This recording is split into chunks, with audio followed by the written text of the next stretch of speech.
Thank you sir. சொன்ன மாதிரியே ரொம்ப மென்மையாக பேசிட்டு மைக்குக்கு வலிக்காத அளவுக்கு பேசிட்டு போயிட்டீங்க. Thank you so much. சினிமாவை வந்து சமூக குரலாக மாற்றி சினிமாவுக்கு தேவையான அழுத்தமான கதைகளை தொடர்ந்து கொடுத்துக்கிட்டே இருக்கிற, தொடர்ந்து வெற்றி படங்களை கொடுத்துட்டே இருக்கிற, வெற்றி படம் நான் சொல்லும்போது வெறும் ரிவ்யூஸாக மட்டும் இல்லாமல் வணிகமாகவும் மிகப்பெரிய வெற்றியை கொடுக்குற இயக்குனர் திரு மாரி செல்வராஜ் அவர்களை அன்போடு பேச அழைக்கிறோம்.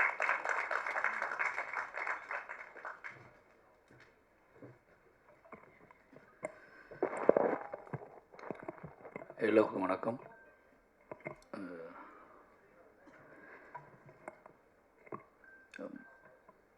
நேற்று 2 படம் பார்த்தேன். நேற்று காலையில் ஃபஸ்ட்டு ஒரு படம் பார்த்தேன்.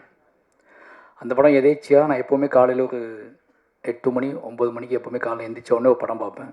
அது அப்படி எதேச்சியாக நான் வந்து சும்மா ஓடிடி பிளாட்ஃபார்மில் போய் நமக்கு என்ன தோணுதோ, எந்த ஸ்டில்லு பார்க்கணுன்னு தோணுதோ, எந்த படம் பார்க்கணுன்னு தோணுதோ அந்த படத்தை அப்படியே ஓட்டி ஒரு 10 நிமிஷம் பார்ப்போம். அந்த படம் நம்மளை உள்ளே இழுத்துச்சுன்னா அந்த படத்துக்குள்ளே ட்ராவல் ஆகும் அப்படின்ட்டு என்னோடய டெய்லி வழக்கமாக வச்சுருப்பேன் நான். அப்படி நேற்று பார்த்த படம் வந்து ஒரு செவ்விந்தியர்கள் பற்றியான ஒரு படம் பார்த்தேன். பரி மை ஹார்ட் உடன் நீ அப்படின்னு சொல்லிட்டு ஒரு படம். அந்த படம் பார்த்து முடிச்சுட்டு ஒரு பெரிய மவுன் ஒரு மாதிரி படம் முடிஞ்ச உடனே அந்த படம் கொடுத்த தாக்கம் வந்து ரொம்ப டிஸ்டர்ப் பண்ணிச்சு. நான் உடனே ஆஃபீஸுக்கு போய் என்னோடய அசிஸ்டன்ட் டைரக்டர்கிட்ட அந்த படத்தை பார்க்க சொல்லி அதை பற்றி டிஸ்கஸ் பண்ணிகிட்டு இருந்தோம். இந்த படம் பார்த்து முடிச்சதுக்கப்புறம் அதை பற்றி ஒரு டிஸ்கஷன்லாம் போனதுக்கப்புறம் நைட்டு ஒரு 11 o'clock வந்து அம்பேத்கரை வந்து இந்த படத்தை அனுப்பி விட்டார்.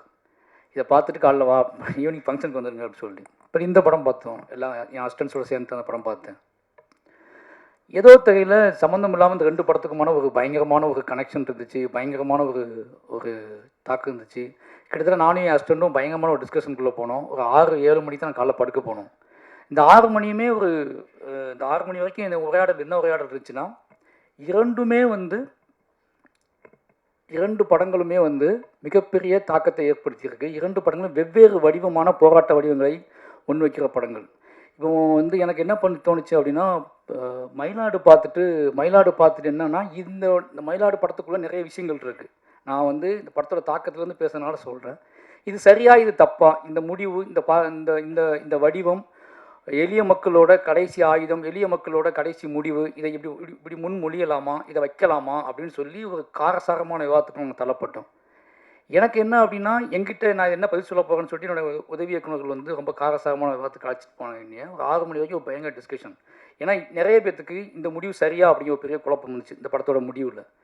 பட் நான் என்ன பண்ணேன்னா, இந்த 2 படத்தையும் மண்டக்குள்ள ஓட்டி பார்த்துக்கும்போது ஒரு மிகப்பெரிய தத்துவமாக நிலைநிறுத்தப்படக்கூடிய, ரொம்ப நிலையானதுன்னு சொல்லப்படக்கூடிய ஒன்று நம்மளை வந்து அடக்கி ஆண்டுக்கிட்டு இருக்கும்போது, அது வந்து ஒரு வடிவமாக இருந்துச்சுன்னா அதை எடுத்து அது ஒரு பில்டிங்காக இருந்துச்சுன்னா அதை உடைக்கலாம், அது ஒரு கேட்டாக இருந்தால் உடச்சிட்டு திறக்கலாம். அது காற்று மாதிரி பரவிக்கிட்டு இருக்கும்போது, அது ஒரு பேர் இருளாக இருக்கும்போது அதை எப்படி வென்றெடுக்கிறது, அதை எப்படி திருத்துவது, அதை எப்படி மாற்றுவது, அதை எப்படி ஜெயிப்பது அப்படிங்கிறது ஒரு பெரிய குழப்பம் இருக்குது. எல்லாத்தையுமே நான் தான் கொடுக்கணுமா, எல்லாத்தையுமே நான் தான் இழக்கணுமா அப்படிங்கிற ஒரு கேள்வியை என் அசிஸ்டன்ட் முன்னாடி வச்சாங்க. நம்ம ஏன் எல்லாத்தையும் இழக்கணும், அப்படி ஒரு முடிவு இந்த படம் வைக்கிறதா அப்படின்னு கேள்வி கேட்டாங்க. அப்போ நான் சொன்னேன், ஒரு பேர் இருள் உன்னை சூழும் போது நீ ஒரு பெரு வெளிச்சத்தை பார்க்க வேண்டிய கட்டாயத்துக்கு உள்ளாக்கப்படுற, இந்த பாயிண்ட் ஆஃப் இந்த படத்தை நீ புரிஞ்சுக்க ட்ரை பண்ணு அப்படின்னு சொல்லி கிட்டத்தட்ட எனக்கு வந்து ஒரு பெரிய வெளிச்சமாக தான் மயிலாடு படம் இருந்துச்சு. ஏன் அப்படின்னா, இந்த படத்துக்குள்ளே என்ன தான் நடக்கும், இந்த படம் இந்த முடிவு எப்படி தான் போக போகுதுன்னு நான் யோசிச்சு பார்த்துக்கிட்டே இருக்கும்போது இந்த படத்தோட முடிவை நீ ரொம்பவே தர்க்கத்துக்கு உள்ளாக்கிச்சு. அதை நான் ஏற்றுக்கக்கூடாதா அப்படின்னு சொல்லி ஃபஸ்ட்டு நான் ஏற்றுக்கல. அப்போ நான் கொஞ்சம் நேரம் யோசிச்சுக்கிட்டே இருக்கேன். நைட்லாம் யோசிக்கிறேன், இது எப்படி எங்கள் அப்பா என்ன பண்ணியிருப்பாரு, இதே சூழ்நிலை எங்கள் அப்பா இருந்தால் என்ன பண்ணியிருப்பாரு, எங்கள் அண்ணன் என்ன பண்ணியிருப்பான், நான் என்ன பண்ணியிருப்பேன், அவன் என்ன பண்ணியிருப்பான், இவன் இப்போ ஒவ்வொருத்துக்கும் ஒவ்வொரு வடிவமாக தெரிய ஆரம்பிக்கும் போது எளிய மனிதர்கள் கடைசியாக தாங்கிட்ட நீ என்கிட்டருந்து எல்லாத்தையும் பிடுங்க ட்ரை பண்ணுறேன், என்கிட்டருந்து என்னை மீறி என்னோடய நிலத்தை பிடுங்குற, ஏன்னா என்னோடய நிலத்தை பிடுங்குற, என் உடல் உறுப்புகளை பிடுங்குற, எல்லாத்தையும் நீ பிடுங்குற. உன்னை நான் ஜெயிக்கணும்னு ஆசைப்படுறேனோ இல்லையோ, பட் நான் உன்னையை எப்படி வென்றெடுக்குன்னு எனக்கு தெரியல, உனக்கு என்ன சொல்லி புரிய வைக்கணும்னு எனக்கு தெரியல. கடைசியாக நான் உனக்கு நீ என் இதயத்தை பிடிங்கிட்டு போகிற, அந்த இதயத்தின் வழி நான் உனக்கு ஒரு அறத்தை கொடுக்க ட்ரை பண்ணுறேன் அப்படிங்கிறது இந்த படம் சொல்லி முடிக்கும்போது, கிட்டத்தட்ட நான் அந்த படத்தை முடியும் போது நான் என்னோட உதவி இயக்குனர்கிட்ட சொன்ன விஷயம் அது ஒன்று தான். நான் என்ன சொன்னேன் அப்படின்னா, இந்த படத்தை நீ வந்து உனக்கு ஒரு எக்ஸ்போசர் இருக்குது, உனக்கு ஒரு அறிவு இருக்குது, அந்த அறிவில் அந்த படத்தை பார்க்காத. ஒவ்வொரு வாழ்க்கை ஒவ்வொரு தத்துவத்தின் அடிப்படையிலையும் ஒவ்வொரு வாழ்வினோட தன்னோட எந்த கிளையை பிடிச்சிக்கிட்டு எந்த புள்ளியை பிடிச்சிக்கிட்டு ஒருத்த வாழ ஆரம்பிக்கிறானோ அந்த புள்ளி அவனுக்கு ஒன்று கற்றுக் கொடுத்துருக்கும். இந்த படத்தில் இருக்கக்கூடிய அந்த கேரக்டர், சசிகுமார் சாரோட கேரக்டர் தொடக்க காலத்திலேருந்து அது காட்டப்பட்ட நேரத்திலிருந்து அது ஒரு புள்ளியை கைப்பற்றிக்கிட்டு ஒரு பூனையை காப்பாற்றினவன், ஒரு எலியை காப்பாற்றினவன், ஒரு எறும்பை காப்பாற்றினவன், யார் ஒரு மனுஷனை விட்டுட்டு போவானா, ஒரு மனுஷனை விட்டு அவன் எப்பேற்பட்ட அயோக்கியனாக இருந்தாலும், அவன் எப்பேற்பட்ட கொடுங்கோலனாக இருந்தாலும் அவனை விட்டுட்டு போவானா அப்படிங்கிற ஒரு கேள்வியை முன்வைக்கும் போது எனக்கு பயங்கரமான ஷாக்காக இருந்துச்சு.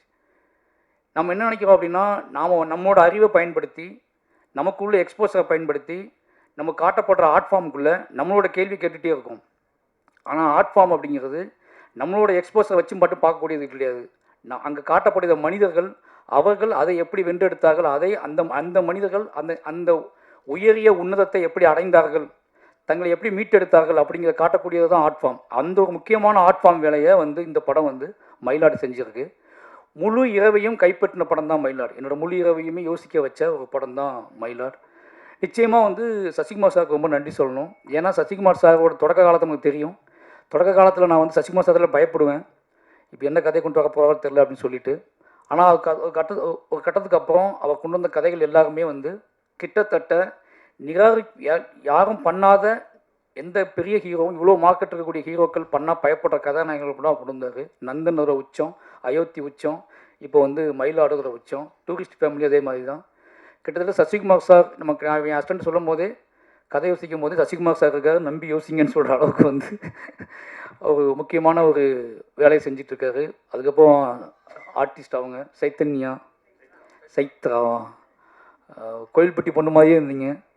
அப்படியே கோயில்பட்டி பொண்ணை நடிக்க வச்ச மாதிரி ஒரு ஃபீல் இருந்துச்சு. ரொம்ப சந்தோஷமாக இருந்துச்சு. ஏன்னா நீங்கள் நிச்சயமாக அவங்க சொன்ன மாதிரி, குரு சொன்ன மாதிரி உங்களை தவற விட மாட்டாங்கன்னு நம்புகிறேன். ஓகேங்களா? அப்போ சாண்டோல்டன் இந்த பாட்டு படம் பார்க்கறதுக்கு முன்னாடியே எங்கள் வீட்டில் கேட்டே இருப்பாங்க. அந்த ஒரு பீட் மட்டும் நெஞ்சில் விழுந்துருக்குல்ல, அது கேட்டே இருப்பாங்க. சாண்டோல்டன் எனக்கு ரொம்ப நெருக்கமாக எனக்கு பிடிக்கும். என்ன அப்படின்னா, சாண்டோல்டன் எப்போவுமே சின்ன வயசில் நம்ம அம்மன் கோயிலில் உட்காந்து, தென்னியில் உட்காந்து அந்த ஒரு தரையை தட்டி பாட்டு பாடியிருப்போம். நம்ம கூட ஒரு அண்ணனோ தம்பியோ பாட்டு பாடி நம்ம ஞாபகத்தில் இருந்துகிட்டே இருப்பாங்க. அப்படி நம்ம கூட ரொம்ப நெருக்கமாக இருந்து பாட்டு பாடிட்டு இருக்க ஒரு ஆள் மாதிரியே சாண்டோல்டன் தோணுவார். அவருக்கு ஒரு சந்தோஷமான மகிழ்ச்சியான நன்றியை தெரிவிச்சுக்கிறேன். அதுக்கப்புறம் அம்பேத்தனை என்ன சொல்கிறது, அவர் ரொம்ப உண்மையாகவே சினிமாவை ரொம்ப பேஷனாக பார்க்க, அவர் சொல்கிற கதை, அவர் சூஸ் பண்ண கதை எனக்கு ஆச்சரியமாக இருக்கும். ஏன்னா கமர்ஷியலாக எல்லாரும் பேசிகிட்டு இருக்கும்போது தம்பி அவர் மற்ற படங்களை பற்றியான ரிவ்யூ சொல்லும்போது கமர்ஷியலாக பேசுவார். தன்னோட படத்தை பற்றி பேசும்போது மட்டும் நல்ல கதை தம்பி அப்படிம்பார். மற்ற படம் சார் என்ன படம் விட்டுருக்கு அப்படின்னு கேட்டால் அது ஒன்றும் ஒப்பேராது போல இருக்க அப்படிம்பார்.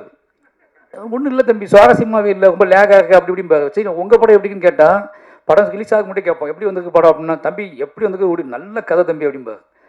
அந்த ஒரு பெரிய அவர் சூஸ் பண்ணுற கதைகள் இருக்குல்ல, அது நிச்சயமாகவே அவருக்கு ஏதோ ஒரு பாயிண்ட் அந்த கதைக்குள்ளே இருக்கணும். அது இல்லை அப்படின்னா அந்த கதையை சூஸ் பண்ணி அவர் ரிலீஸ் பண்ண எல்லா படத்துலையுமே அப்படி ஒரு விஷயம் இருந்திருக்கு அப்படிங்கிறது நீங்கள் பார்த்தாலே தெரியும். ரொம்ப நன்றிண்ணே இந்த மாதிரி ஒரு படத்தை நீங்கள் திருப்பி பண்ணதுக்கு. அப்புறம் ராஜ்மோகனுக்கு மறுபடியும் நன்றி சொல்லிக்கிறேன். ஏன்னா அப்படின்னா திருப்பி தன்னோட போராட்ட வடிவத்தை எதன் மூலமாவது தான் ஒரு ரிப்போர்ட்டராக இருக்கும்போது, எழுத்தாளனாக இருக்கும்போது சந்தித்த அத்தனை மனிதர்களையும் எப்படியாவது தன்னோட திரையில் காட்டிடணும்னு ஒருத்தர் துடிக்கிறது இருக்குல்ல, அது ஒரு முக்கியமான விஷயம். எப்படி பார்த்தா நான் இப்போ யோசிச்சு பார்க்கும்போது எனக்கு என்னோட கதையை நான் எழுதும்போது எனக்கு எல்லா மனுஷங்களும் நான் பார்த்த மனுஷங்களும் ஞாபகம் வந்துகிட்டே இருப்பாங்க. அதில் நானும் இருப்பேன். அதனால எனக்கு அது ஈஸியாகிடும். ஆனால் அவர் நடைப்பயணம் போகும்போது, பாதசாரியாக போகும்போது, ரிப்போர்ட்டராக போகும்போது, கொலை விசாரிக்க போகும்போது, ஒரு நடிகிட்ட பேட்டி எடுக்க போகும்போது நீ பார்த்த எல்லா மனிதர்களையுமே தான் கதைகளை கொண்டு அவர்கள் அறியாமல் விட்டல, அவர்கள் ஏமாற்றப்பட்ட கதையை, அவர்களுக்கே தெரியாமல் அவர்கள் ஏமாற்றப்பட்ட கதையை ஒரு திரைக்கதையை வடிவமாக்கி அதை எப்படியாவது முரண்டு பிடிச்சி அதை கொண்டு போய் சேர்த்துடணும்னு அவர் தொடர்ந்து வேலை செஞ்சுட்டு இருக்கிறது ஒரு முக்கியமான வேலை. அந்த வேலைக்காக ராஜ்மோகன் எவ்வளோ பாராட்டினாலும் தகும். ஏன்னா அவருக்கு நல்லாவே தெரியும் இதை எப்படி டோட்டலாக மாற்ற முடியும்னு தெரியும். ஆனாலும் தொடர்ந்து அந்த வேலையை செஞ்சுக்கிட்டே இருக்காரு. இதை வேற ஒன்றா பண்ணலாமா, இந்த கதையை நம்ம திருப்பி ஏன் எளிய மனிதர்களை, ஏன்னா இங்கே எளிய மனிதர்களை கதையாக்கும் போது அந்த வடிவம், அந்த கிராஃப்ட் சின்னதாகிடுது. அதுவே பாதியத்துக்கு ஒரு பயத்தை கொடுத்துருது. ஏன்னா எல்லாருமே சின்னதாக தெரியுவாங்க. அது நம்மளோட கிராஃப்டே சின்னதாக மாதிரி நமக்கு சந்தேகம் கொடுத்துடும். ஆனால் அதுக்குள் அந்த கிராஃப்ட்டுக்குள்ளே அந்த சின்ன எளிய மனிதர்களை உள்ளே வச்சுக்கிட்டு தன்னோட பகடியின் மூலமாக தாங்கிட்ட இருக்கக்கூடிய ஒரு பார்வையின் மூலமாக நீங்கள் அறியாத ஒரு உண்மையை உங்களுக்கு கடத்தி அது ஒரு மிகப்பெரிய ஒரு உங்களை வெக்கி தலைகுனியை வச்சு இப்படிமா மனுஷங்க இருக்காங்க அப்படின்னு சொல்லி உங்களை அந்த படத்தை உள்வாங்க வச்சு ஜெயிக்கிற ஒரு வேலையை வந்து ராஜ்மோகனை பண்ணிகிட்டே இருக்காரு. அதனால் ராஜ்மோகனுக்கு எப்போவுமே வந்து தமிழ் சினிமா ஒரு நன்றிக்கடன் பட்டிருக்கு. ஏன்னா இப்படியாப்பட்ட மனிதர்கள், இப்படியாப்பட்ட இயக்குநர்கள் இருக்கணும் அப்படிங்கிறது எனக்கே நிறைய விஷயங்கள் தெரிய ஆரம்பிக்குது. அதனால் ராஜ்மோகனுக்கு எவ்வளோ நன்றி சொன்னாலும் பத்தாது. மற்றபடி மொத்த டீமுக்குமே மிகச்சிறிய குரும்சாமி எனக்கு ரொம்ப ஆச்சரியமாக இருந்துச்சு. அது ராஜ்மோகன் எப்படி அது இந்த ஏதோ யூனிவர்ஸ்னு சொல்லுவாங்களா, அந்த யூனிவர்ஸ்லேருந்து வேறு உருவம் கொண்டு ஜோக்கர் கிளம்பி வந்து அது ஜோக்கர் கெட்டப்போ அவங்களுக்கு கொடுத்துருக்காங்க. ஜோக்கர் படத்தில் ஒரு கெட்டப் இருக்குள்ள, நம்ம அந்த ஜோக்கர் அந்த கெட்டப் போட்டு நீங்கள் உங்களோட பாடி லாங்குவேஜ், உங்கள் ஸ்டைலு அது ரொம்ப என்ன சொல்லணும்னா விளையாட்டாக சிரித்து பார்த்துட்டோம்.